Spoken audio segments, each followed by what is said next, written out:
Jemaat Tuhan diundang untuk bangkit berdiri.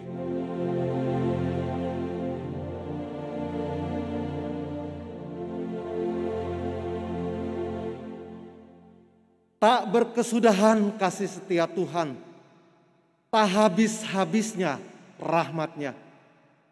Selalu baru setiap pagi, besar kesetiaan-Mu. Mari Bapak Ibu Saudara yang kasih, kita memuji Tuhan, kita memuliakan Tuhan, kita berdoa, kita mendengarkan firman Tuhan, dan kita juga semeja dengan Tuhan dalam perjamuannya. Mari kita datang kepada Tuhan beribadah dengan sebuah pengakuan bahwa pertolongan kita adalah dalam nama Tuhan yang menjadikan langit dan bumi. Kasih karunia dan damai sejahtera dari Allah Bapa kita dan dari Tuhan Yesus Kristus menyertai kita sekalian. Amin.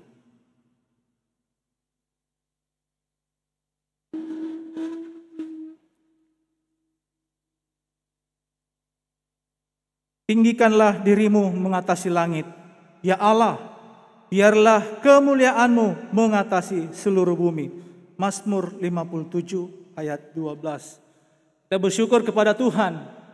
Tuhan masih memberikan kesempatan kepada kita untuk datang ke rumah Tuhan secara khusus dalam bulan yang baru dalam Oktober ini.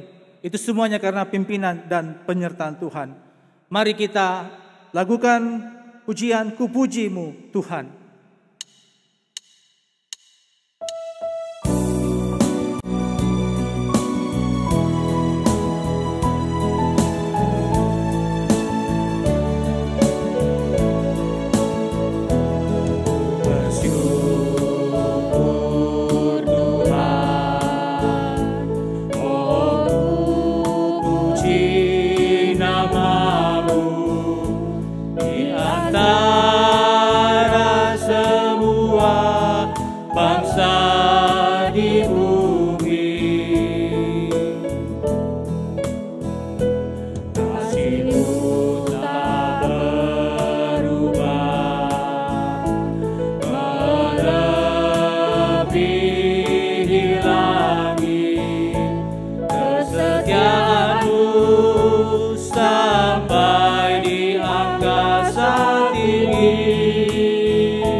Tuhan yang Maha Mulia.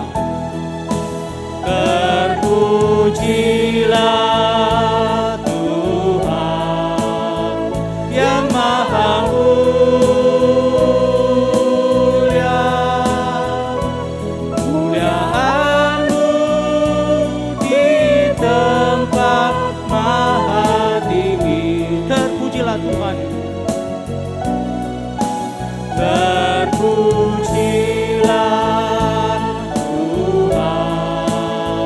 yang Maha Mulia.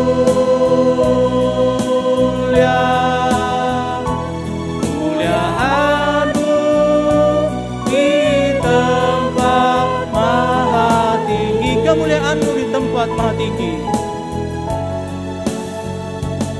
Kemuliaan-Mu di tempat maha tinggi. Kemuliaan-Mu di tempat maha tinggi. Kemuliaan-Mu di tempat maha tinggi.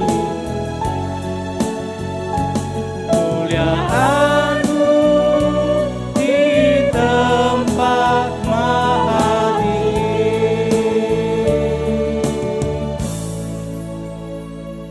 Terpujilah Engkau ya Tuhan. Sungguh kami bersyukur punya Allah seperti Engkau yang selalu menyertai akan kehidupan kami. Kami bersyukur saat ini Tuhan memberikan waktu kepada kami untuk datang ke rumah Tuhan, baik itu secara online maupun secara onsite. Ya Tuhan, kami menyerahkan akan ibadah kami ini dari awal hingga akhirnya hanya di dalam nama Yesus Kristus yang adalah Tuhan dan Juru Selamat kami. Amin. Jemaat dipersilakan duduk kembali. Jemaat yang terkasih di dalam Tuhan, dalam kehidupan kita pastilah kita tidak luput dari kesalahan atau kita berbuat dosa. Mari saat ini dengan kesempatan yang masih Tuhan berikan, kita datang ke rumah Tuhan. Kita memohon ampun dan mengaku segala dosa-dosa kita. Kita angkat pujian sebenarnya ku tak layak.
Hanya dengan kasih Tuhan menerima kita. Dia akan menyelamatkan dan akan mengampuni akan segala dosa-dosa kita. Saya persilakan jemaat untuk bangkit berdiri. Kita menyanyi di dalam ayat yang ketiga. Dengan kasih kau terimaku.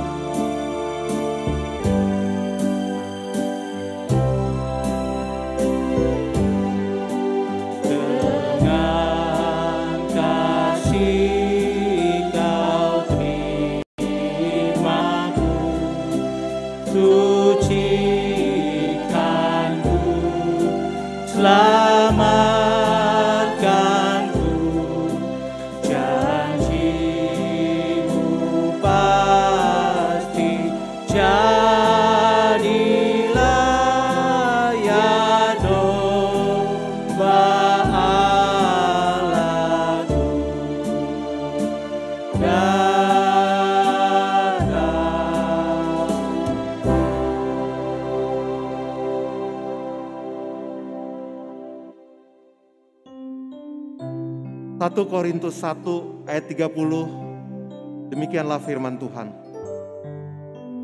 Tetapi oleh Dia kamu berada dalam Kristus Yesus, yang oleh Allah telah menjadi hikmat bagi kita.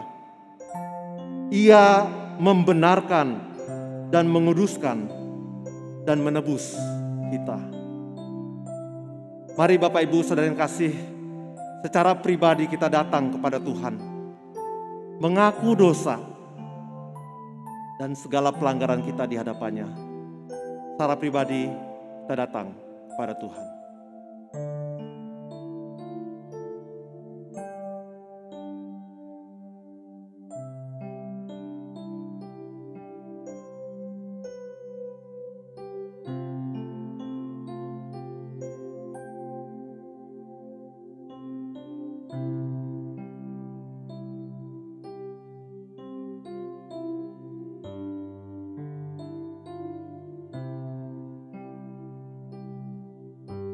Ya Allah, di dalam Kristus, dengan penuh cela dan hina kami datang kepadamu, mengaku segala dosa kami, mengaku segala pelanggaran kami. Kami yang tidak hidup sesuai dengan kehendak-Mu. Kami yang tidak hidup mengucap syukur atas segala berkat, atas segala anugerah demi anugerah-Mu. Kami yang tidak hidup makin hari makin manis di hadapan Tuhan. Kami yang hidup mengandalkan diri kami, mengandalkan pengalaman kami, mengandalkan kekuatan kami. Kami yang kurang bersandar kepada Tuhan. Kami yang tidak makin hari makin cinta Tuhan, makin mengasihi Tuhan. Kami yang makin hari tidak makin mengasihi pasangan kami, saudara kami, keluarga kami, anak-anak kami. Oh Tuhan, kami banyak tahu kebenaran firman-Mu. Tapi sesungguhnya banyak juga yang kami tidak lakukan di dalam hidup kami. Bahkan kami hidup sesuka kami, tidak sesuai dengan kehendak-Mu. Ya Tuhan, kami juga mengaku bahwa seringkali kami abai terhadap firman yang terus-menerus Tuhan berikan, terus-menerus Tuhan ingatkan, terus-menerus Tuhan katakan kepada kami. Seolah-olah hidup kami memang tidak terhubung dengan Tuhan. Ampunilah dosa kami Tuhan. Kami percaya Engkau Allah yang tidak menghitung-hitung dosa kami, tetapi Engkau yang di dalam Kristus yang mati di kayu salib sudah menebus dosa kami yang lalu dan dosa kami yang saat ini kami akui kepadamu.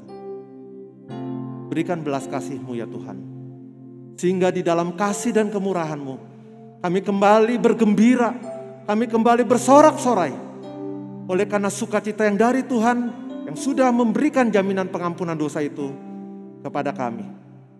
Pimpin dan sertai kehidupan kami sepanjang minggu yang akan datang. Makasih Tuhan, demi nama Tuhan Yesus kami bersyukur, kami berdoa. Amin. Dengan tetap bangkit berdiri, mari Bapak Ibu Saudara yang kasih, kita mengikrarkan iman kita dengan mengucapkan pengakuan iman rasuli. Mari kita ikrarkan iman kita bersama, pengakuan iman rasuli. Aku percaya kepada Allah, Bapa yang Maha Kuasa, Khalik langit dan bumi, dan kepada Yesus Kristus, Anak yang tunggal Tuhan kita, yang dikandung dari Roh Kudus, lahir dari anak darah Maria, yang menderita sengsara di bawah pemerintahan Pontius Pilatus, disalibkan, mati dan dikuburkan, turun ke dalam kerajaan maut. Pada hari yang ketiga, bangkit pula dari antara orang mati, naik ke sorga, duduk di sebelah kanan Allah, Bapa yang Maha Kuasa. Dan dari sana Ia akan datang untuk menghakimi orang yang hidup dan yang mati. Aku percaya kepada Roh Kudus, gereja yang kudus dan am, persekutuan orang kudus, pengampunan dosa, kebangkitan tubuh, dan hidup yang kekal. Amin. Jemaat dipersilakan untuk duduk kembali.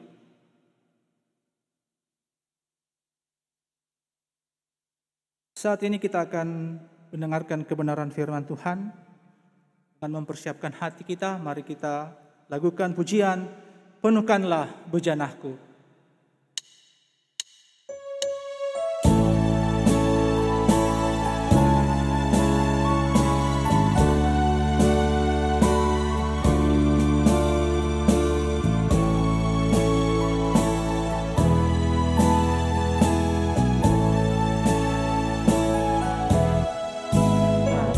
Datang dan ku bersujud di hadapan-Mu,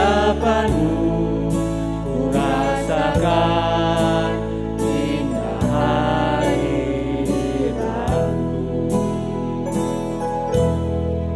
Lalu buka mata hatiku dan seluruh jiwaku,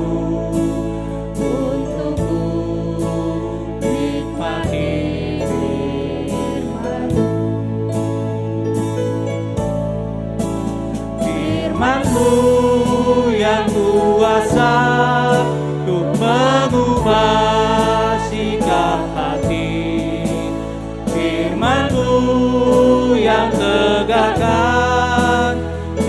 saat ku terjatuh, penuhkanlah bejanaku dengan air sungai-Mu.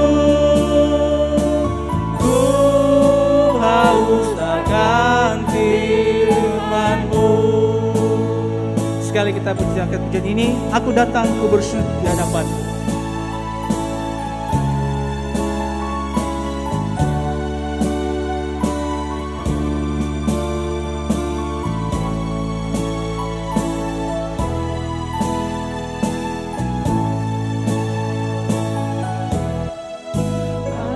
Datang dan ku bersujud di hadapan-Mu.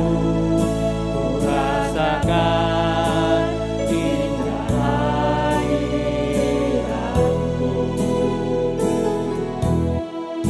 Lalu buka mata hatiku dan seluruh jiwaku,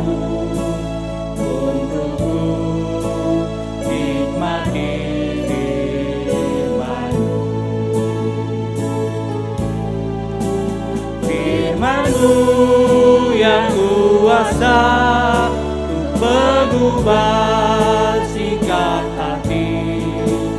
Firman-Mu yang tegakkan di saat ku terjatuh. Penuhkanlah bejanaku dengan air sungai-Mu. Haus akan firman-Mu. Ku haus akan firman-Mu.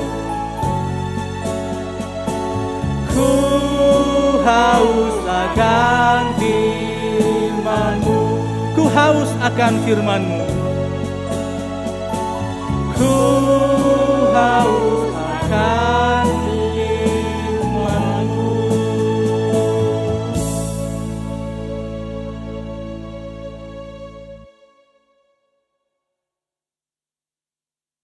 Mari Bapak Ibu yang dikasihi Tuhan, sebelum kita mendengarkan penguraian firman Tuhan, saya mengajak kita untuk tundukkan kepala, kita mohon pimpinan Tuhan. Biarlah Engkau Tuhan yang berbicara kepada setiap kami. Biarlah kebenaran-Mu yang menerangi pikiran dan hati kami, sehingga kami boleh mengerti apa yang Engkau kehendaki, terutama di tengah-tengah zaman yang semakin hari semakin tidak mudah kami hadapi Tuhan. Biarlah Engkau sendiri yang memperlengkapi kami dengan pikiran-pikiran yang benar tentang Engkau Tuhan, dengan pikiran-pikiran yang benar tentang firman-Mu. Berbicaralah kepada setiap kami Tuhan, berbicaralah. Kami berdoa di dalam nama-Mu Tuhan kami Yesus Kristus, Tuhan yang hidup. Amin. Selamat pagi Bapak Ibu yang dikasihi Tuhan. Senang sekali ini merupakan di Oktober ini kita bisa memulai kembali ibadah kita secara onset ya. Kita boleh melihat pertolongan Tuhan, anugerah Tuhan, dan kita terus doakan supaya situasi di negara kita ini dalam kondisi yang terus ya, kondisi COVID yang semakin melandai begitu. Bapak Ibu yang dikasihi Tuhan, bulan Oktober merupakan bulan di mana kita mengadakan bulan reformasi ya. Bulan Oktober merupakan bulan reformasi, dan selama bulan reformasi ini kita akan belajar satu prinsip sebenarnya sangat penting sekali di dalam gerakan reformasi, yaitu sola scriptura ya. Hanya oleh Alkitab, maka landasan-landasan kebenaran kita itu didasarkan kepada Alkitab, firman Tuhan. Nah, pada pagi hari ini kita akan belajar satu topik dari sebagian tentang firman Tuhan, yaitu Alkitab dan sains. Mungkin bagi sebagian kita ini hubungannya apa dengan hidupku? Memang ini sesuatu yang seakan-akan tidak terlalu ada relevansinya, ada hubungan dengan hidup kita. Tetapi tidak, Bapak Ibu yang dihadapi Tuhan. Ya, kita akan menghadapi satu zaman yang sebenarnya serangan-serangan yang luar biasa itu ditujukan kepada keabsahan dari Alkitab kita. Ya, mari saya mengajak kita melihat dari 3 bagian firman Tuhan. Kejadian 1 ayat 1 dikatakan, pada mulanya Allah menciptakan langit dan bumi. Ya. Kemudian Yohanes 1 ayat 3. Segala sesuatu dijadikan oleh Dia, dan tanpa Dia tidak ada suatu pun yang telah jadi dari segala yang telah dijadikan. Kemudian Ibrani pasal 1 ayat 2. Maka pada zaman akhir ini Ia telah berbicara kepada kita dengan perantaran anaknya yang telah Ia tetapkan sebagai yang berhak menerima segala yang ada. Oleh Dia Allah telah menjadikan alam semesta. Ini ada sebuah statement yang penting sekali yang Alkitab katakan bahwa segala sesuatu dijadikan oleh Allah. Artinya kehidupan kita, alam semesta ini ada yang menciptakan. Tetapi Bapak Ibu yang dikasihi Tuhan, di masa kini justru pemahaman seperti ini mendapatkan serangan yang begitu luar biasa dan terutama dari orang-orang ateis yang kemudian memakai ilmu pengetahuan atau sains ya untuk kemudian melakukan serangan-serangan terhadap keabsahan Alkitab, dan mereka berkata Alkitab bukan firman Tuhan. Kenapa? Alkitab itu bertentangan dengan ilmu pengetahuan atau sains. Maka ini realita yang kita hadapi sekarang. Mungkin bagi kita tidak terlalu kelihatan, tetapi perhatikan bahwa generasi kita, ya bukan generasi kita, generasi di bawah kita, anak-anak kita, cucu-cucu kita sedang menghadapi satu dunia yang begitu sulit. Saya menemukan banyak anak-anak pemuda-pemudi yang pergi ke luar negeri, ke Amerika, ke Eropa, ketika mereka sekolah, goncang sekali imannya. Kenapa? Kemudian ketika mereka belajar tentang sains, tentang ilmu pengetahuan, kemudian mereka diperhadapkan seakan-akan ilmu pengetahuan itu bertentangan dengan Alkitab. Seakan-akan Alkitab ini tidak sesuai dengan ilmu pengetahuan. Maka itu tidak mudah untuk kemudian mereka menghadapinya, Bapak Ibu. Nah, kita orang tua seringkali tidak menyadari ini. Dan kemudian kita berkata kepada anak-anak kita, pokoknya begini, pokoknya begini. Padahal zaman sudah berubah, Bapak Ibu kalau lihat di YouTube, begitu banyak itu di YouTube itu orang-orang ateis yang membuat video-video yang kemudian menyerang sekali iman Kristen dan menyerang Alkitab kita. Dan logika mereka, itu kalau kita dengarkan, kita akan bingung gimana cara jawabnya. Maka disinilah kemudian kita perlu memikirkan kembali, bukan sekedar untuk aku, bukan. Tapi kita menghadapi satu zaman untuk generasi penerus kita, satu zaman yang semakin tidak mudah, apalagi di tengah-tengah dunia digital ini. Begitu kita buka YouTube begitu ya, itu begitu banyak hal yang kemudian kita mendapatkan serangan-serangan terhadap iman Kristen. Serangan ini terutama kemudian dipakai oleh golongan ateis, orang-orang yang tidak percaya kalau Allah itu ada dan berkata Alkitab tidak sesuai, bahkan bertentangan dengan ilmu pengetahuan. Menurut mereka, alam semesta ini tidak diciptakan oleh Allah, tetapi alam semesta ini terjadi secara kebetulan atau ada dengan sendirinya. Mereka menciptakan teori-teori, kemudian kita mengenal sekali, mungkin bagi kita orang-orang tua mungkin nggak terlalu familiar dengan istilah ini, tetapi bagi anak-anak istilah Big Bang itu menjadi sangat familiar. Dan ini memang dicetuskan oleh seorang yang sangat jenius sekali, yaitu Stephen Hawking. Ya, ahli ilmu pengetahuan tentang alam semesta ini, yang dia kemudian berkata ada satu teori bahwa alam semesta ini terjadi dari sebuah ledakan besar. Dan bagaimana ledakan besar ini terjadi, ini tidak ada yang menciptakan, tetapi ada dengan sendirinya. Dan seorang Stephen Hawking sangat jenius sekali, dia bisa mempresentasikan dengan ilmu matematika, dengan perhitungan fisika dan sebagainya. Dan ketika orang membaca dan mendengar teori dari Stephen Hawking, banyak orang kemudian percaya dan berkata apa? Memang alam semesta ini tidak diciptakan oleh Allah. Tapi pertanyaannya begini Bapak Ibu, betulkah statement dari orang-orang ateis yang mengatakan bahwa Alkitab itu bertentangan dengan ilmu pengetahuan? Apakah yang dinyatakan oleh Alkitab, terutama kemudian bahwa alam semesta ini diciptakan oleh Allah, itu sesuatu yang salah, sesuatu yang tidak sesuai dengan ilmu pengetahuan. Apakah betul demikian? Maka ini yang perlu kita gumuli bersama pada pagi hari ini. Pada pagi hari ini memang saya akan membawa banyak kutipan-kutipan dari para ilmuwan-ilmuwan yang banyak mereka di antara mereka yang memperoleh hadiah Nobel. Saya perlu begini kenapa Bapak Ibu? Karena saya tidak menguasai teori-teori sains, tetapi saya perlu kemudian sumber-sumber dari orang-orang saintis-saintis, para ilmuwan-ilmuwan itu untuk kemudian berbicara, betulkah bahwa Alkitab kita, kekristenan kita, iman kita itu bertentangan dengan ilmu pengetahuan. Nah, saya ingin memakai dua statement dari seorang profesor filsafat yang sangat terkenal, yaitu Alvin Plantinga. Ya, Alvin Plantinga itu profesor yang mengajar di Calvin Theological Seminary, ya, sebuah universitas yang sangat reform sekali. Dia sangat luar biasa sekali dan dia memberikan dua statement penting.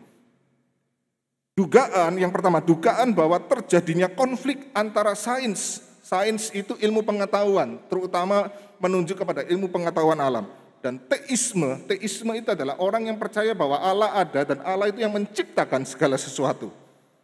Dugaan terjadinya konflik antara sains dan teisme adalah dugaan yang dangkal. Yang sebenarnya terjadi adalah keharmonisan di antara keduanya. Ya, ini seorang Alvin Plantinga, seorang filsuf yang hebat sekali. Dia berkata, kelihatannya itu orang menduga-duga bahwa Alkitab atau iman kita Kristen ini yang percaya Allah menciptakan alam semesta ini seakan-akan bertentangan dengan sains, itu adalah pemikiran yang dangkal. Ya, pemikiran yang dangkal. Sebenarnya yang terjadi antara iman Kristen, antara Alkitab dengan ilmu pengetahuan itu terjadi sebuah keharmonisan yang luar biasa. Saya tidak bisa berbicara nanti menjelaskan Alkitab satu persatu di mana yang cocoknya dan sebagainya karena itu sangat panjang sekali Bapak Ibu. Tapi saya ingin membatasi beberapa pandangan-pandangan dari para ilmuwan. Kemudian yang kedua, statement yang Alvin Plantinga itu nyatakan yaitu apa? Dugaan terjadinya keharmonisan antara sains dan ateisme. Selalu orang yang ateis itu mengaku dirinya itu berdasarkan sains, selalu itu yang digembar-gemborkan, bahwa ateisme lah yang paling cocok dengan ilmu pengetahuan. Nah, Alvin Plantinga ngomong, dugaan terjadinya keharmonisan antara sains dan ateisme itu adalah dugaan pendapat yang dangkal. Yang sebenarnya terjadi adalah konflik di antara ateisme dan ilmu pengetahuan. Wah, dia berani sekali menyatakan statement seperti ini. Nah, pertanyaannya begini, apakah buktinya kalau dua statement ini ada satu kebenaran? Apa buktinya? Maka kemudian saya ingin mengajak kita melihat beberapa pandangan dari para ilmuwan. Ya. Nah, Bapak Ibu yang dikasihi Tuhan, dugaan terjadinya konflik di antara sains dan teisme adalah dugaan yang dangkal. Sesungguhnya yang terjadi adalah keharmonisan di antara keduanya. Buktinya itu apa sih? Perhatikan Bapak Ibu. Banyak penemu-penemu ilmu-ilmu yang sampai sekarang kita pakai, ya, Galileo, Kepler, Newton. Kita tahu pasti Newton dari waktu kita, zaman kita, ya, itu sudah diajarkan teori gravitasi itu dari Newton, ya, dari Newton. Ada Euler, ada Clerk, Maxwell, teori kuantum, ya. Ternyata mereka ini adalah orang-orang yang percaya kepada Allah. Dan mereka adalah orang-orang Kristen. Unik ya? Kan selalu dianggap kalau ternyata realitanya bahwa antara sains dan Alkitab, iman Kristen itu bertentangan, gak mungkin dong yang menemukan teori-teori ilmu pengetahuan itu yang sampai sekarang kita pakai itu kemudian orang gak percaya. Tapi realitanya mereka adalah orang-orang yang percaya kepada Tuhan. Berarti kan sebenarnya antara ilmu pengetahuan dengan iman Kristen dengan Alkitab tidak bertentangan karena mereka ini percaya Alkitab loh. Ya. Dan perhatikan, dari tahun 1900 sampai tahun 2000, ya, sampai tahun 2000, itu peraih hadiah Nobel. Hadiah Nobel itu satu penghargaan yang sekarang itu dianggap yang tertinggi di dunia, penghargaan tertinggi di dunia dalam bidang-bidang tertentu, ada begitu banyak bidang di dalam hadiah Nobel. Nah, terutama di dalam sains, ilmu pengetahuan, itu 60% peraih hadiah Nobel adalah orang-orang yang percaya Tuhan, dan banyak sekali mereka adalah anak-anak Tuhan. Sangat banyak di antara mereka itu anak-anak Tuhan, orang-orang Kristen. Seharusnya kalau memang ilmu pengetahuan dan Alkitab dengan iman Kristen itu bertentangan, gak mungkin dong ada saintis-saintis yang mencapai penghargaan yang tertinggi itu adalah orang-orang percaya. Tapi justru 60% dari peraih hadiah Nobel adalah orang-orang percaya Tuhan. Nah, Bapak Ibu yang dikasihi Tuhan, kalau demikian sebenarnya persoalannya di mana? Persoalannya sebenarnya bukan persoalan antara ilmu pengetahuan dengan teisme atau ateisme, bukan. Persoalannya adalah di cara berpikir, cara pandang seseorang. Seperti contohnya begini, peraih Nobel, Charles Townes, itu seorang Kristen. Tetapi juga ada peraih Nobel yang lain, Steven Weinberg, itu seorang ateis. Nah, persoalannya kalau demikian gimana? Ini ada peraih Nobel dalam ilmu pengetahuan, dalam bidang yang sama, ya, bahkan dalam bidang yang sama, satu Kristen yang percaya Alkitab adalah benar, dan satu ateis yang tidak percaya Alkitab dan tidak percaya Allah itu ada. Ini kan persoalannya bukan di sainsnya, persoalan di mana? Sudut pandang seseorang melihat ilmu pengetahuan. Nah, persoalan adalah begini, kalau seseorang itu tidak percaya Tuhan, dia akan melihat ilmu pengetahuan dengan sudut pandang apa? Oh, Allah nggak ada, Alkitab itu tidak benar, itu yang akan terjadi memang. Tetapi berbeda kalau orang punya sudut pandang, saya percaya Tuhan, saya percaya Alkitab, maka dia melihat sains adalah apa? Sains itu sungguh melihat ada kemuliaan Tuhan yang nyata di situ. Maka dua hal yang berbeda, bukan persoalan antara apakah sains dengan teisme atau ateisme, bukan. Tetapi ini persoalan di mana? Persoalan dalam sudut pandang, cara berpikir, cara melihat dunia ini, terutama ilmu pengetahuan. Bahkan kalau kita mau berbicara seorang Albert Einstein, ya, kita pasti kenal ya Albert Einstein yang menciptakan teori relativitas, ya. Einstein ini seorang ilmuwan di dalam, boleh dikatakan abad yang ke-20, ilmuwan yang terbesar, terhebat di situ. Dan dia menciptakan sebuah teori yang sampai sekarang dipakai. Dan Einstein uniknya berkata begini, Bapak Ibu. Sains hanya diciptakan oleh mereka yang sepenuhnya diilhami, ya, atau didorong dengan cita-cita untuk mendapatkan kebenaran dan pemahaman. Itu cita-cita ilmu pengetahuan, selalu ingin tahu, memahami tentang alam ini. Sumber dari perasaan tersebut bagaimanapun memancar atau keluar dari mana? Dari lingkungan agama. Unik sekali. Einstein mengakui bahwa dorongan untuk mencari kebenaran di dalam pemahaman-pemahaman terhadap dunia ini, terutama terhadap alam, itu justru keluar dari lingkungan agama, bukan dari lingkungan orang-orang yang nggak percaya Tuhan. Di sanalah iman terhadap kemungkinan keberadaan keteraturan yang sah dari dunia ini, yaitu iman melihat bahwa dunia ini ada keteraturan, itu semuanya bersumber dari Allah yang menciptakan semua keteraturan ini, yang menciptakan hukum-hukum di dalam alam ini. Itu adalah sebuah pandangan yang sah, yang masuk akal. Ini menurut Einstein, seorang ilmuwan yang sangat besar, yang sangat hebat. Itu adalah hal yang dapat dimengerti dan diterima oleh akal. Bahkan Einstein berkata kemudian, saya tidak dapat mengerti kalau ada seorang ilmuwan yang sejati, tapi nggak punya iman, ya, nggak punya iman terhadap Allah. Justru Einstein unik sekali berkata, saya tidak bisa mengerti kalau ada atau muncul seorang ilmuwan yang sejati, tapi tidak punya iman yang begitu besar terhadap Allah. Maka gambaran ini kemudian boleh digambarkan seperti dengan sebuah gambaran begini. Sains atau ilmu pengetahuan tanpa agama adalah timpang, lemah, atau bahkan lumpuh. Ilmu pengetahuan tanpa iman kepada Tuhan itu adalah timpang, lemah, atau bahkan lumpuh.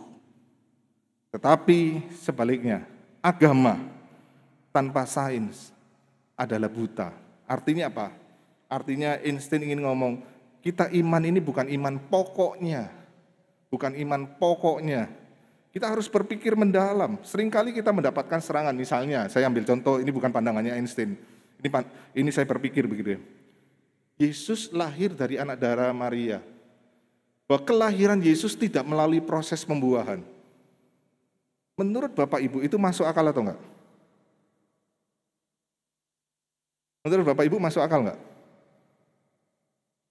Masuk akal loh Bapak Ibu.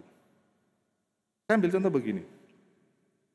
Bisa enggak terjadi pembuahan, terjadi pembuahan, kan kalau kita ngomong pembuahan itu sel telur dibuahi oleh sel sperma, betul enggak Bapak Ibu? Ya, ini konsep kita kan. Bisa enggak terjadi sel telur dibuahi tanpa sel sperma? Bisa enggak? Bisa. Bisa. Dan itu sudah terjadi, yaitu ketika manusia mengkloning seekor domba, itu dinamai domba doli. Sel telur dari domba doli ini, betina ini, kemudian diambil sel dari tubuh si doli ini, direkayasa, disuntikkan ke dalam sel telur itu, terjadi pembuahan. Dan lahirlah kemudian kloningan dari si doli ini. Poin saya bukan berarti Yesus itu dikloning. Saya jangan Bapak Ibu salah berpikir bahwa Yesus itu dikloning, bukan. Tapi maksudnya orang berpikir apa? Oh, pembuahan sel telur terjadi melalui pembuahan terjadi ketika sel telur bertemu sel sperma. Ternyata manusia bisa membuat itu tanpa sel telur bertemu sel sperma.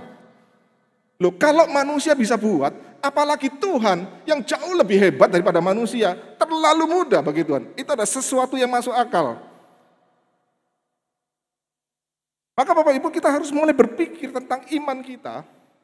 Bukan pokoknya itu, pokoknya enggak. Seringkali anak-anak kita ini menghadapi satu masa yang begitu sulit, yang mereka enggak bisa pokoknya, mereka menghadapi satu tantangan yang mereka harus bisa menjawab.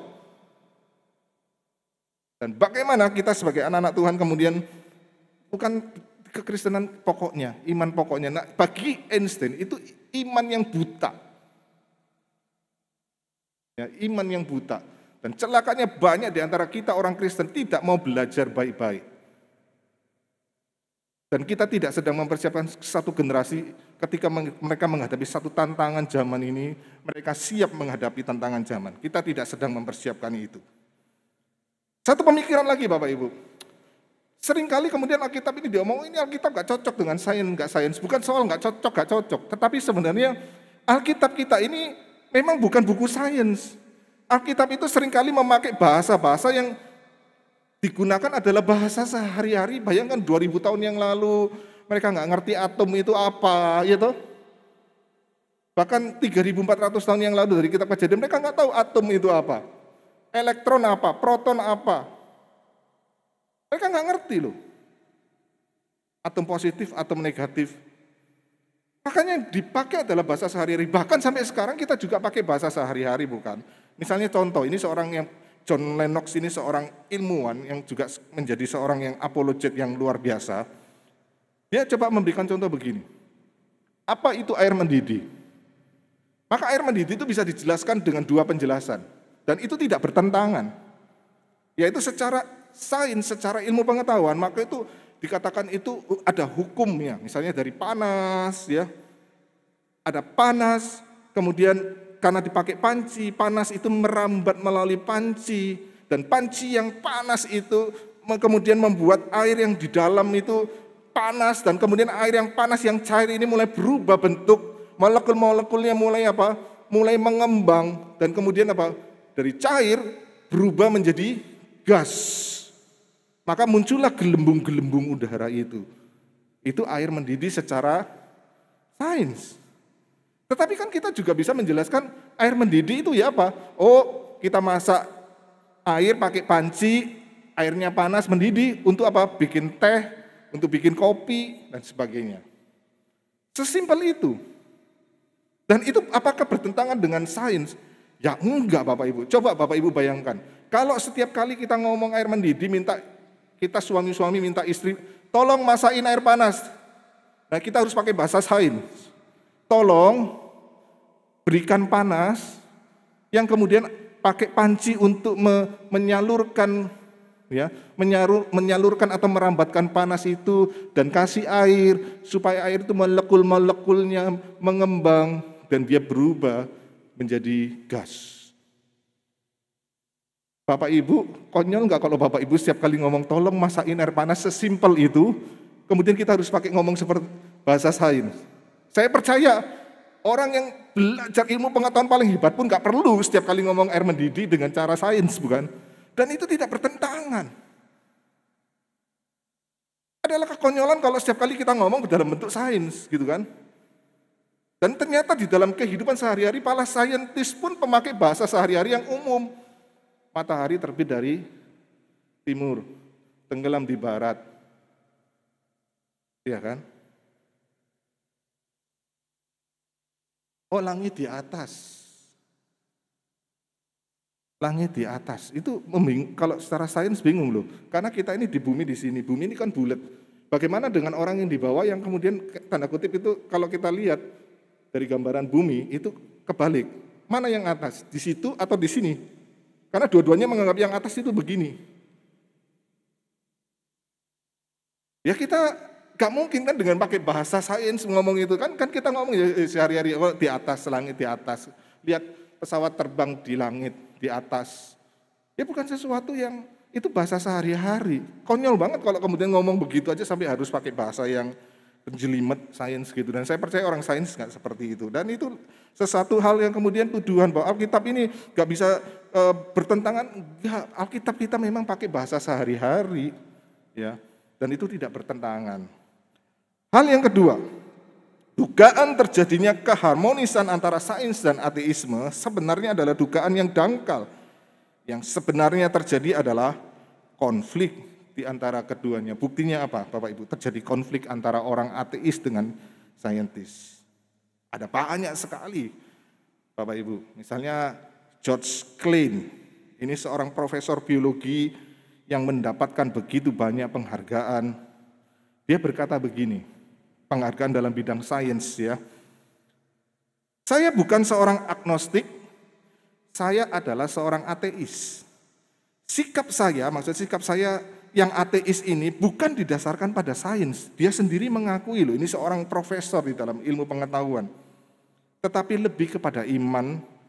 Ketiadaan seorang pencipta, ketidakadaan Allah adalah iman masa kecil saya. Bahkan itu sampai kepercayaan saya sampai dewasa. Kepercayaan saya yang tidak tergoyahkan dan kudus. Jadi George Klein yang seorang saintis, seorang yang ilmuwan yang sangat hebat, dia mengakui bahwa iman dia terhadap ateisme, ya bahwa Allah itu tidak ada, itu adalah bukan didasarkan pada ilmu pengetahuan. Bahkan Charles Darwin, yang kebanyakan orang ateis ini pakai teori evolusi. Charles Darwin sendiri yang penemu ilmu evolusi atau teori evolusi, itu sendiri meragukan teorinya. Dia sendiri meragukan teorinya, tapi kemudian orang-orang itu bisa bangga ini teori yang paling benar. Padahal Charles Darwin sendiri meragukan akan teori evolusi. Dia yang menciptakan teori evolusi, tetapi dia yang juga meragukan.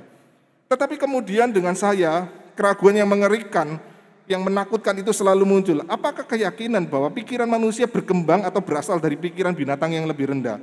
Dia sendiri meragukan pendapat dia tentang bahwa itu dari binatang yang lebih rendah, kemudian berevolusi menjadi lebih tinggi. Dia sendiri meragukan, apakah mungkin bahwa dari pikiran monyet itu menjadi pikiran seperti manusia sekarang ini? Dia sendiri meragukan. Apakah pandangan itu memiliki nilai ataukah bisa dipercaya? Dia sendiri meragukan. Bisa nggak ya teori ini dipercaya? Apakah orang bisa mempercayai pendapat-pendapat dari pikiran seekor monyet? Apakah ada pendapat yang demikian? Ya. Dia sendiri bertanya itu, kalau kita ini dari monyet dan sebenarnya kita adalah turunan monyet, bisa nggak sebenarnya itu bisa dipercaya? Ya. Stephen Hawking, ini yang tadi saya singgung, ini sekarang yang dipakai, yang mempengaruhi banyak orang untuk kemudian menjadi ateis. Pada skala dari seluruh alam semesta, Bapak Ibu nggak usah terlalu memperhatikan teori ilmunya ya. Yang penting konsepnya aja Bapak Ibu. Energi positif dari materi dapat diimbangi energi yang negatif gravitasi.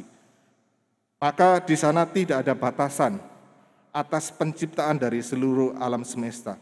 Karena di sana ada sebuah hukum gravitasi. Alam semesta dapat dan menciptakan dirinya sendiri dari ketiadaan. Dia tulis sebuah buku itu yang banyak orang kemudian mempercayai dia.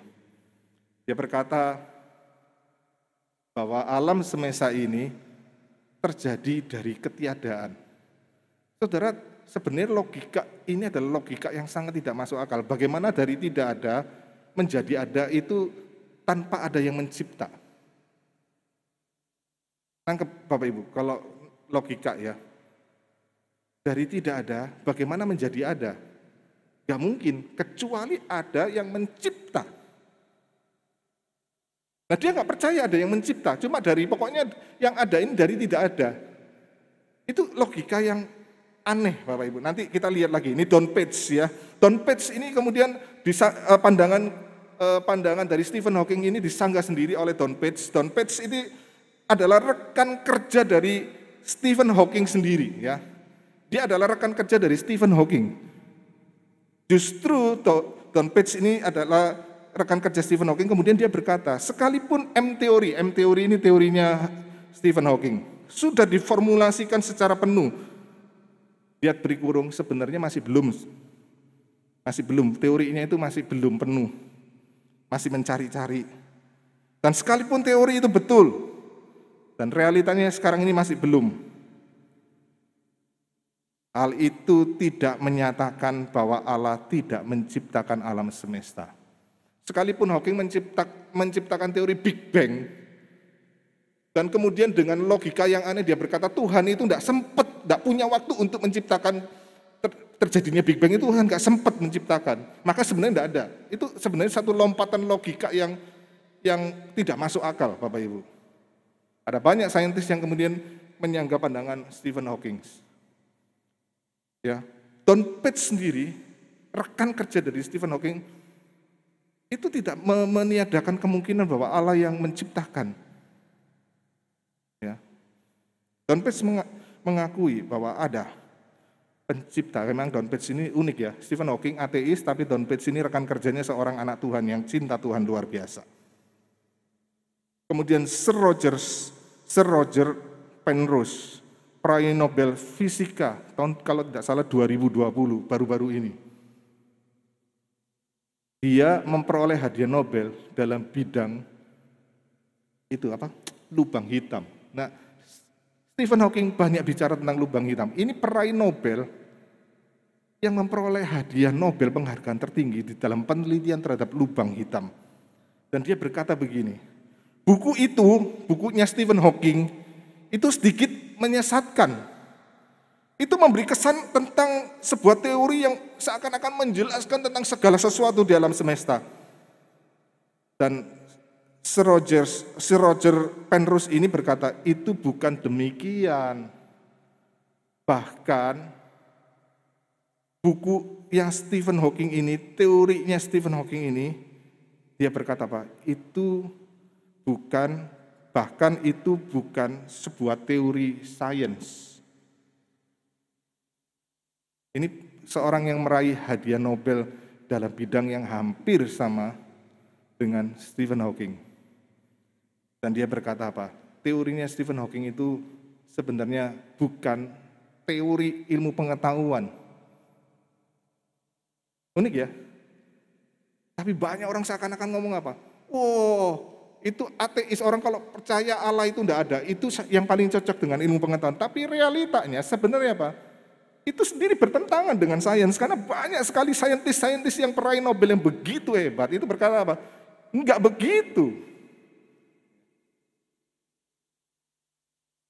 Erwin Schrödinger, ya, ini juga peraih Nobel Fisika. Saya sengaja pakai ini yang peraih Nobel Fisika.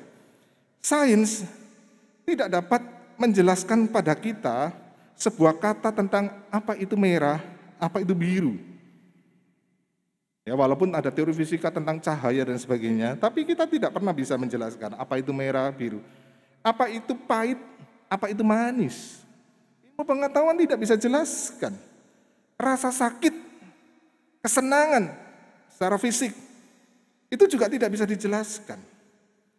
Sains tidak tahu apa-apa tentang keindahan dan ketidakindahan. Jadi sains tidak pernah bisa menjelaskan apa itu indah, nggak bisa. Ya. Apa itu baik, buruk, itu nggak bisa menjelaskan. Allah dan kekekalan, sains tidak bisa menjelaskan. Ada, kalau mau kita tarik lagi lebih banyak lagi ya Bapak Ibu. Apa itu jiwa? Ya, apa itu pikiran? Maka sains tidak bisa, walaupun orang ngomong, oh itu reaksi di otak itu, kemudian saraf-saraf, impuls-impuls, yang nanti keluar nyala ini, nyala itu, ada menyala di bagian otak mana. Tapi disuruh menjelaskan bagaimana prosesnya kok saya bisa sampai keluar, saya ngomong sekarang ini saya bisa keluar otak itu, gak bisa dijelaskan. Sains kadang-kadang berpura-pura, ini seorang yang peraih Nobel Fisika loh, yang ngomong apa? Sains kadang-kadang berpura-pura untuk menjawab pertanyaan-pertanyaan dalam wilayah ini. Ya, sakit, senang, ya, kemudian pahit, manis, baik, buruk, indah, tidak indah. Kadang-kadang mencoba menjawab pertanyaan ini, tetapi sebenarnya jawaban-jawaban yang sering terjadi adalah sangat konyol atau sedemikian konyol yang sebenarnya kita nggak usah perhatikan pandangan-pandangan mereka. Jawaban-jawaban mereka sangat konyol karena Bapak Ibu ini seorang peraih hadiah Nobel loh. Dia mengakui ada keterbatasan di dalam sains, di dalam ilmu pengetahuan. Ada banyak hal yang tidak bisa dijawab. Nah, maka kita menemukan orang yang berkata Allah itu nggak ada, itu sebenarnya di dalam dirinya sendiri sangat bertentangan dengan ilmu pengetahuan. Maka kita boleh berkata, Alkitab kita sesuatu yang dapat kita percayai kebenarannya. Kalau Alkitab berkata Allah menciptakan alam semesta ini, ya memang demikian adanya. Kenapa kok Allah nggak menjelaskan teori apa yang dipakai untuk menciptakan? Ya nggak perlu. Bayangkan Bapak Ibu kalau Allah menciptakan, menjelaskan secara detail segala ilmu pengetahuan tentang penciptaan itu, Alkitab kita seberapa? Nggak cukup, ya. Berapa tebalnya menjelaskan, dan bayangkan kemudian kita dijelaskan itu kita juga nggak ngerti. Alkitab kita itu begitu dalam, tidak bertentangan dengan sains. Allah menciptakan dan Allah sanggup menciptakan. Allah yang menciptakan alam, Allah yang menciptakan sains. Tapi Allah tidak perlu menjelaskan dengan bentuk cara bahasa sains. Betul nggak Bapak Ibu? Kalau enggak, bayangkan orang yang zaman itu terima, ini apa ini gitu, nggak ngerti. Kita sekarang pun kalau baca kita juga nggak ngerti. Bapak Ibu, tetapi kita tetap harus hati-hati, ya harus hati-hati. Alkitab itu berbicara tentang Allah, keselamatan dalam Kristus, tentang manusia, tentang dosa, kehendak Allah, dan lain-lain sebagainya. Jangan jadikan Alkitab sebagai buku sains. Kita perlu melihat statement ini. Alkitab tidak bertentangan dengan sains, tetapi Alkitab bukan buku sains. Karena apa? Saya melihat belakangan ini banyak orang coba menjadikan Alkitab buku sains. Kacau. Itu sudah terjadi di dalam gereja abad pertengahan dan akhirnya gereja ditertawakan dan sampai sekarang gereja ditertawakan, iman Kristen ditertawakan. Ya. Karena Alkitab bukan buku sains dan tidak menjelaskan. Ya, pada waktu itu gereja berkata apa? Bumi ini gepeng, bunder. Ya, jadi kalau orang berlayar satu saat akan jatuh. Matahari itu dan planet-planet mengelilingi bumi. Ternyata kemudian Galileo, Kepler itu menemukan enggak, justru bumi yang mengelilingi matahari. Dan itu tidak ada kaitannya dengan Alkitab. Bumi ini bulat, bukan bundar, bukan. Jangan jadikan Alkitab buku sains. Dan celakanya sekarang masih banyak ya. Bapak Ibu ke toko buku Kristen itu ada ketemu apa buku? Makanan sehat berdasarkan Alkitab. Alkitab tidak mengajarkan apa itu makanan sehat, nggak sehat Bapak Ibu. Bahkan di dalam perjanjian baru kita boleh makan babi. Di mana sehatnya? Makan samcan. Enak iya, sehat enggak? Enggak loh. Kadang-kadang kita ini jadi orang Kristen jadi maksa-maksa Alkitab begitu, bukan. Sebaliknya, jangan jadikan sains itu bicara tentang alam. Maka jangan jadikan sains sebagai Alkitab. Sains bukan Alkitab, bukan segala-galanya bisa menjawab dalam dunia ini. Sains tidak bisa menjawab caranya manusia bisa selamat bagaimana. Cara manusia bisa mengatasi dosa bagaimana. Sains tidak bisa jawab itu. Gak bisa Bapak Ibu. Nah manusia itu kadang-kadang aneh begitu ya, memutarbalikkan semuanya. Nah Mazmur 19 ayat 2 berkata, langit menceritakan kemuliaan Allah, dan cakrawala memberitakan pekerjaan tangannya. Artinya alam ini ada Tuhan yang menciptakan di dalam kemuliaan dan begitu mulia ciptaannya. Mazmur 19 ayat 8, Taurat Tuhan itu sempurna, menyegarkan jiwa, peraturan Tuhan itu teguh, memberikan hikmat kepada orang-orang yang tak berpengalaman. Ya, menuntun orang, terutama kalau kita baca Mazmur 19 nanti Taurat itu diberikan supaya manusia yang berdosa mengerti keberdosaan dan dibimbing. Dan Taurat itu bukan cuma hukum-hukum. Di dalam Taurat itu ada janji penebusan dalam Kristus. Maka kita harus memahami begini, Allah itu sumber. Ya, Allah itu adalah sumber yang memberikan baik sains atau alam itu sains ilmu pengetahuan maupun Alkitab. Dan karena Allah adalah sumber dari keduanya, maka kedua-duanya tidak bertentangan. Saya harapkan pemikiran ini Bapak Ibu coba kita gumuli ya. Kita boleh menyadari dan kita boleh berkata Alkitab kita sungguh firman Tuhan yang bisa dipercaya. Alkitab bukan Alkitab yang kemudian bertentangan dengan ilmu pengetahuan. Dan ini kita perlu mulai belajar. Kita punya anak, kita punya cucu, mereka menghadapi, mereka akan lihat YouTube itu pandangan-pandangan yang berusaha menyerang iman Kristen. Bagaimana kita menolong anak-anak kita boleh menemukan jawaban yang benar. Bagaimana mereka siap menghadapi tantangan, karena semakin sulit tantangan yang mereka hadapi. Dulu kita hidup tanpa internet, informasi itu kita nggak terlalu banyak, serangan-serangan itu kita dapatkan lewat baca buku, dan jarang buku-buku itu kemudian muncul, cetaknya tunggu waktu dan sebagainya. Tetapi kalau sekarang kita buka YouTube, itu kan semua terpampang, buka Instagram itu terpampang semua. Begitu banyak sekali pertanyaan-pertanyaan yang harus dijawab. Nah celakanya kekristenan, pokoknya. Makanya kita perlu belajar Bapak Ibu. Kita perlu mempersiapkan diri dengan baik-baik. Maka gereja kita ada IDT, kita mulai mempersiapkan calon-calon pemimpin untuk boleh mengerti tentang iman Kristen, bukan sekedar pokoknya, tapi mulai berpikir kritis tentang iman kita, dan kemudian kita bisa menjawab ketika orang mempertanyakan iman kita. Saya merindukan ini menjadi sebuah tantangan buat kita untuk tidak berhenti belajar, dan saya merindukan juga banyak di sini orang-orang yang sekolah ilmu pengetahuan begitu tinggi, mulai ya bagaimana kita kemudian menyatakan kebenaran firman Tuhan.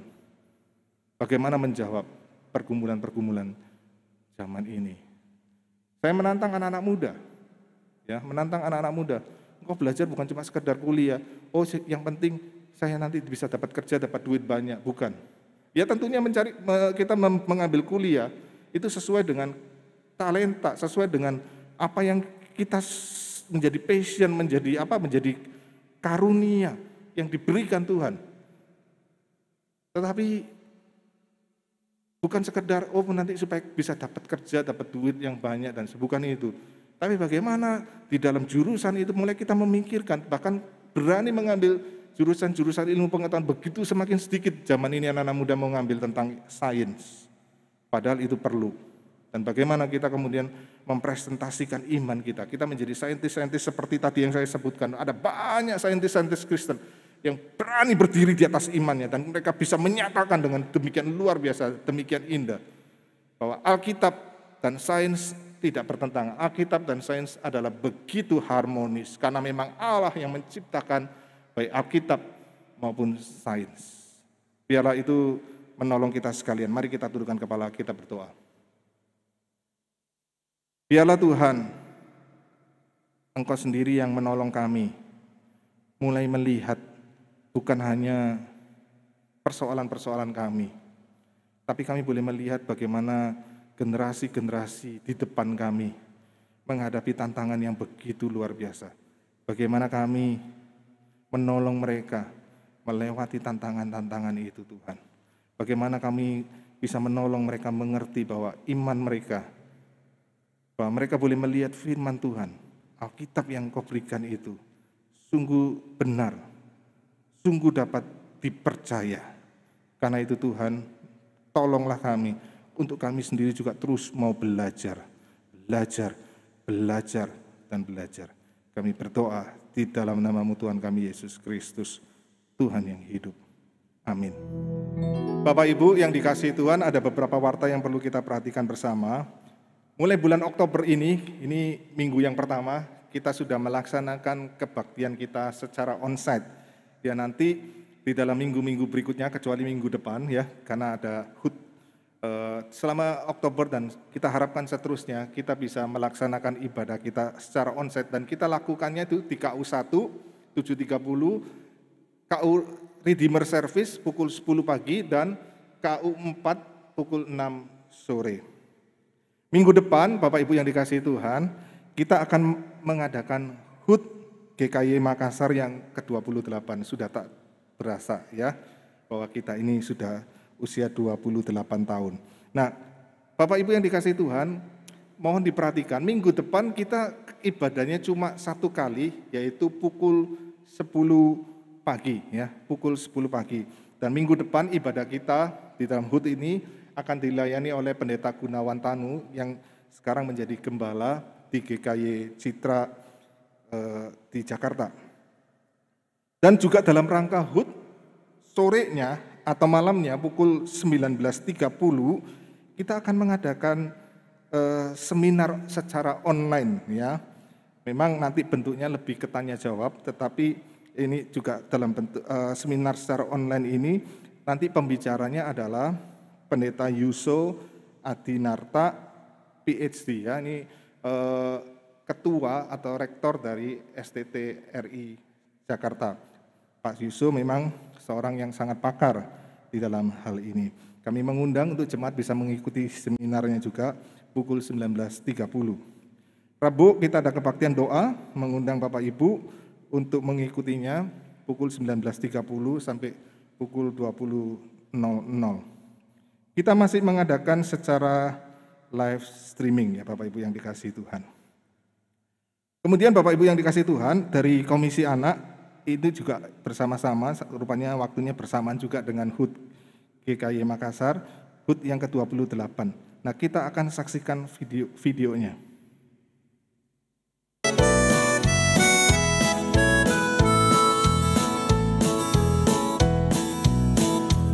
Hai kawan, tahukah kamu ada buku yang indah dan menakjubkan, buku yang berisi kebenaran, Alkitab itulah namanya. Alkitab buku terindah. Dari Komisi Pasutri, 15 Oktober hari Jumat akan diadakan persekutuan Pasutri via Zoom ya, masih via Zoom pukul 20.00. Itu akan membahas marriage killer atau pembunuh pernikahan yang bagian kedua ya, yaitu tentang kebosanan dan renggangnya hubungan. Ya Bapak Ibu bisa melihat di meeting ID dan passcode-nya. Bapak Ibu bisa lihat juga nanti di iwarta kita. HUT Komisi Wanita ke-28 dalam rangka HUT Komisi Wanita akan mengadakan aksi sosial pada hari Jumat 15 Oktober di Panti Asuhan Murni. Nah, berita pernikahan akan diteguhkan dalam pemberkatan pernikahan gerejawi oleh GKI Makassar antara Saudara Kelvin Telesi dan Saudari Vira Seftia Dewi Tanzania pada hari Sabtu 9 Oktober pukul 10.30. Dari sinode Bapak Ibu, nah sinode itu sudah mengeluarkan, di dalam sinode ada satu bagian yang khusus menangani digital ministry. Dan mereka sudah membuat sebuah aplikasi yang sangat luar biasa, yaitu dinamakan Hello God. Hello God ini untuk menjangkau anak-anak muda, ya. Anak-anak muda kita adalah anak-anak yang hidup di dalam dunia online, ya, di dalam dunia digital. Maka sinode menyadari akan kebutuhan ini dan mereka membuat sebuah aplikasi Hello God yang konten-kontennya baik itu video, artikel itu sangat baik sekali yang sesuai dengan kebutuhan anak-anak muda. Dan bukan cuma itu, ada juga tanya jawabnya, ada juga kebutuhan kalau didoakan mereka bisa menuliskan itu. Bapak Ibu boleh mendukung, mempromosikan kepada anak-anak Bapak Ibu untuk boleh mendownload ini di aplikasi di Play Store ya, sama App Store ya. Jadi masih di dua store, yaitu di Play Store itu di Android dan di App Store itu di iPhone ya Bapak Ibu ya. Anak-anak muda engkau boleh juga melihat, boleh mendownloadnya. Kita akan lihat videonya Bapak Ibu yang dikasih Tuhan. Guys, berasa gak sih jadi orang Kristen kita sering banget hidup pas-pasan? Bukan pas-pasan bokeh. Kalau kadang gue juga sering sih. I don't know about you guys, tapi gue sering banget ngalamin momen-momen pas-pasan. Contoh nih ya, pas ke gereja berasa kurang nyambung sama gaya orang pergaulannya. Pas ada masalah, bingung doanya gimana. Pas ikut gereja online, nguap mulu kayak panda. Pas baca Alkitab, mata langsung lebih berat dari badan gue. Serba pas-pasan kan? Nah, kalau lu kayak gua, pas baru launching apps yang namanya Hello God. Pas lagi marah kek, sedih kek, bingung kek, ada konten yang disesuaikan sama perasaan kita. Pas mau curhat dan saling ngedoain, ada tempatnya kita cerita dan didukung. Gak perlu sebut nama lagi, jadi gak usah pakai grogi. Pas baca Alkitab sering bingung. Nah, ada Smart Bible yang langsung nunjukin konten video untuk bantu ngejelasin ayat yang kita baca. Pas punya cerita untuk di-sharingkan, pas banget. Di sini semua bisa kontribusi. Kalau ceritamu pas, kita bakal tayangin biar semua bisa belajar dari your very own life. Jadi gimana guys? Pas gak? Pas lah, masa enggak? So let's go guys, pas banget udah ada di Play Store dan di App Store. Tunggu apa lagi? Download mumpung gratis. Pas apapun, buka Hello God.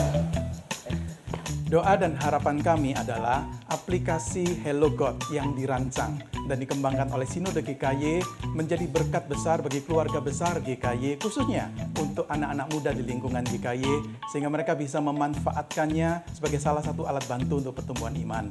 Mari kita mendoakan dan memberikan dukungan pelayanan melalui aplikasi ini.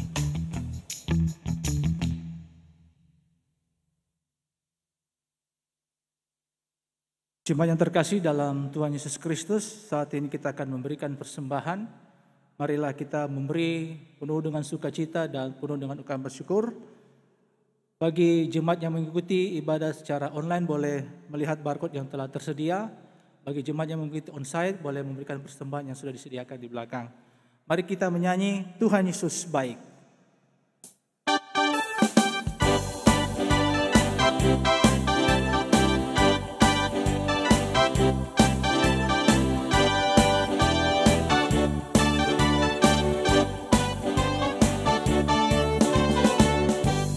Berkesudahan, kasih setiamu Tuhan, lalu baru rahmat-Mu bagiku.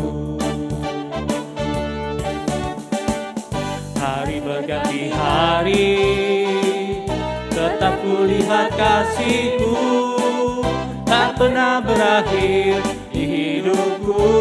Tuhan Yesus baik, Tuhan Yesus baik, sungguh amat baik untuk selama-lamanya. Tuhan Yesus baik, Tuhan Yesus baik, Tuhan Tuhan Yesus baik, sungguh amat baik, untuk selama-lamanya. Tuhan Yesus baik. Sekali lagi kita angkat pujian nih, jemaat silakan berdiri.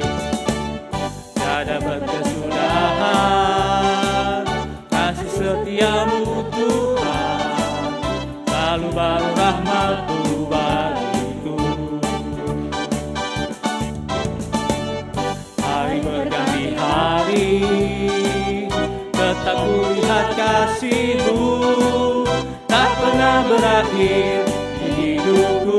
Tuhan Yesus baik, Tuhan Yesus baik, sungguh amat baik, untuk selama-lamanya. Tuhan Yesus baik, Tuhan Yesus baik, Tuhan Yesus baik, sungguh amat baik, untuk selama-lamanya. Tuhan Yesus baik. Sekali lagi, Tuhan Yesus baik, Tuhan Yesus baik, sungguh amat baik, untuk selama-lamanya. Tuhan Yesus baik, Tuhan Yesus baik, Tuhan Yesus baik, sungguh amat baik, untuk selama-lamanya. Tuhan Yesus baik, untuk selama-lamanya, untuk selama-lamanya. Tuhan Yesus baik, untuk selama-lamanya. Tuhan Yesus baik, untuk selama-lamanya. Tuhan Yesus baik. Mari kita membawa persembahan di hadapan Tuhan. Bapa kami yang bertahta di dalam kerajaan surga, Engkau adalah Allah yang baik. Kasih-Mu tidak pernah berkesudahan, tidak pernah berhenti di dalam kehidupan kami ya Tuhan. Mensyukuri akan anugerah Tuhan dan berkat Tuhan, kami pada pagi hari ini membawa persembahan di hadapan-Mu ya Tuhan. Kiranya Tuhan sucikan dan kuduskan, sehingga persembahan ini berkenan kepadamu, dan sebagai alat-Mu di dalam pelayanan-Mu di tengah-tengah gereja-Mu GKI Makassar ini ya Tuhan. Berkat setiap tangan-tangan yang telah memberi, Tuhan limpahkan berkat dan anugerah-Mu ya Tuhan. Kami membawa persembahan ini ke dalam tangan kasih-Mu. Di dalam nama Tuhan Yesus kami berdoa. Amin. Kemuliaan hanya bagi Tuhan. Doksologi.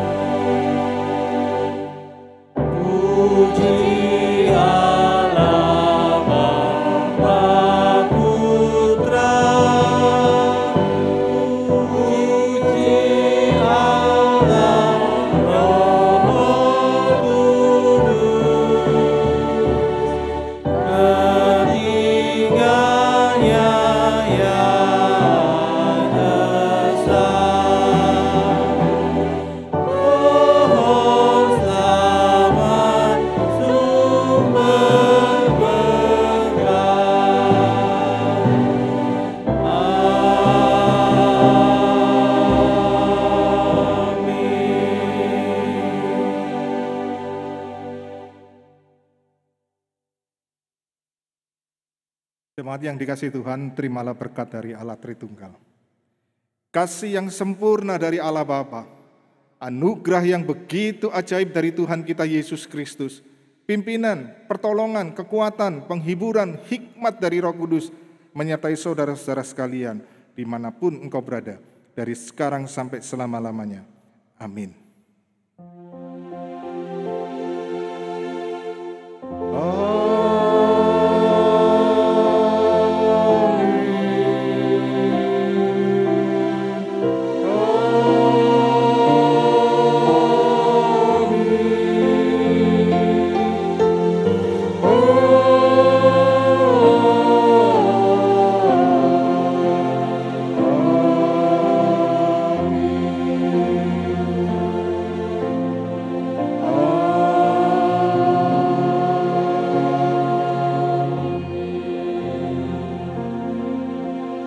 Dipersilakan duduk saat teduh, dan bagi jemaat yang belum menyelesaikan persembahan, jemaat dapat menyelesaikannya.